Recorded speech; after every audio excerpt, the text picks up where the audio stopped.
সম্বন্ধে নিয়ে ব্রিটিশ মিডিয়াতে যেসব টার্মিনোলজি ইউজ করা হয়, যেমন ধরেন জিহাদ, শরিয়া, আল্লাহু আকবার, Islamist, Islamism, Islamic extremist, Islamic state, এই যে টার্মিনোলজিগুলি ইউজ করা হয়, তার কীভাবে ইউজ করা হয়, এটার ইম্প্যাক্ট কী, এগুলি কি চেঞ্জ করার প্রয়োজন আছে কি না। তো সেগুলি নিয়ে আমরা সিনিয়র এডিটর এবং এডিটোরিয়াল মেম্বার্স, জার্নালিস্ট, যেমন এখানে আছে বিবিসির সিনিয়র এডিটর আছে, ITN, চ্যানেল 4, বড় বড় প্রতিষ্ঠান, অথবা নিউজ ইউকে, যাদের আপনার সান, টেলিগ্রাফ, এসব পত্রিকা যারা চালায়। তো আমাদের পারপাসটা হচ্ছে যে এটা কাজটা শুরু হয়েছে বেশ কয়েক বছর আগে থেকে।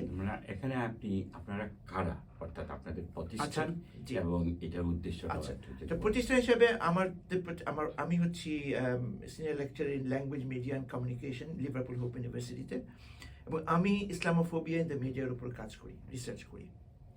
আর সেন্টার ফর মিডিয়া মনিটরিং হচ্ছে মুসলিম কাউন্সিল অফ ব্রিটেনের একটি প্রতিষ্ঠান, যারা এই দেশের মিডিয়া যেসব কার্যকলাপ করে, মিডিয়া যেসব রিপোর্টিং করে, ওটার উপর তারা রেগুলারলি রিপোর্ট পাবলিশ করে। যেমন রিসেন্টলি তারা গাজার উপরে যে ব্রিটিশ মিডিয়া কীভাবে কাভারেজ দিয়েছিল, ওর উপর একটা খুব কম্প্রিহেন্সিভ রিপোর্ট দিয়েছে।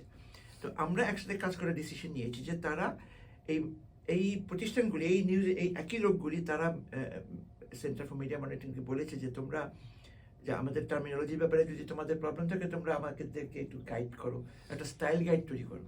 ওরা সেই স্টাইল গাইড তৈরি করেছে, এবং অ্যালং উইথ দ্যাট আমার এই একটা এডিটেড বই আমি পাবলিশ করেছি।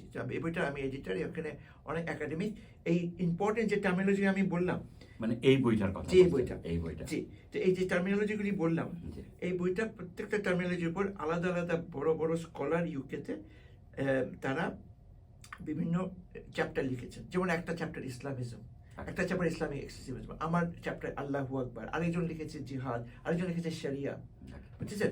তখন এটা হচ্ছে, কিন্তু আমি একটা প্রশ্ন করি, তখন ক্লিয়ার হবে আমাদের দর্শক শ্রোতা যারা, তাদের জন্য, যে ধরেন ইসলামিজম, এই শব্দটা, মূল কথাটা আপনারা আসলে কি বোঝাতে চাচ্ছেন? এটা কি নেগেটিভ কোনো দিকগুলো বোঝাতে চাচ্ছেন? ওরা তো নেগেটিভলি ইউজ করছে, ওরা ইউজ করছে নেগেটিভলি, কিন্তু এটা কি আপনারা বোঝাতে চাচ্ছেন যে আসলে নেগেটিভ ভাবার কোনো কারণ নেই? উদাহরণ সহকারে যে কোনো একটা সাবজেক্ট যদি বোঝান, তাহলে আমাদের দর্শক শ্রোতাদের, যেমন ধরেন আল্লাহু আকবার, আমার নিজের চ্যাপ্টারের কথাই বলি।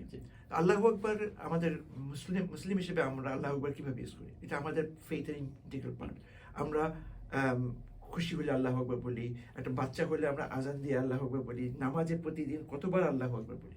কিন্তু মিডিয়াতে আল্লাহু আকবার কিভাবে দেওয়া হয়, যে আল্লাহু আকবার একজন টেররিস্ট আল্লাহু আকবার বলে একটা বম এক্সপ্লোড করেছে। তো এখন আমাদেরকে এক্সপ্লেন করতে হবে যে তোমরা আল্লাহু আকবার এইভাবে কেন বলছো, এবং এটা পলিটিক্যাল ইমপ্লিকেশন দেখেন। যে রিসেন্টলি টরি পার্টির লিডার হবে, সে বলছে যে যারা প্যালেস্টাইন প্রোটেস্টে আল্লাহু আকবার বলে তাদেরকে কেন অ্যারেস্ট করা হচ্ছে না। তো এই ধরনের কথাবার্তা ওরা বলছে, কারণ এটার ইমপ্লিকেশনটা কি।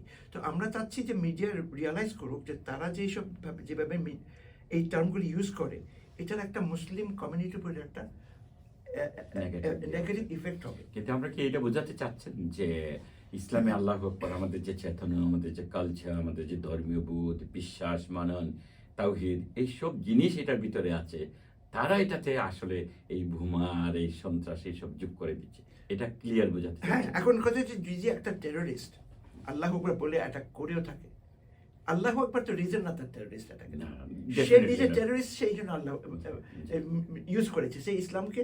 তো যারা টেররিস্ট তারা ইসলামকে যেভাবে ইউজ করে, এই মিডিয়া যারা ইসলামের বিরুদ্ধে, তারাও এটা তো অন্য ধর্মেও এরকম আছে, যেমন গড বা দেবতা যারা, তারাও তো তাদের নাম নিয়ে এবং এরকম অপকর্ম করতেই পারে। সেটা আপনারা ক্লিয়ার করতে, সেটি আমরা ওদের সাথে আলাপ করে ঠিক করতে চাচ্ছি যে আমরা যে এই জন্য যে স্টাইল গাইড তৈরি করা হয়েছে, তারা যেন এই স্টাইল গাইডটা ফলো করে, এবং তারা দেখতে পারে যে এই যে ওয়ার্ডটা আমরা ইউজ করছি, এটার ইমপ্লিকেশনটা কি, এটা মুসলিমরা কিভাবে ইউজ করে। এখন এই বইটা বেরোনোর পরে এটা প্রচার, এটা বহু মানুষের কাছে পৌঁছে দেওয়ার জন্য কি করেছেন? না, এটা তো একটা একাডেমিক বই।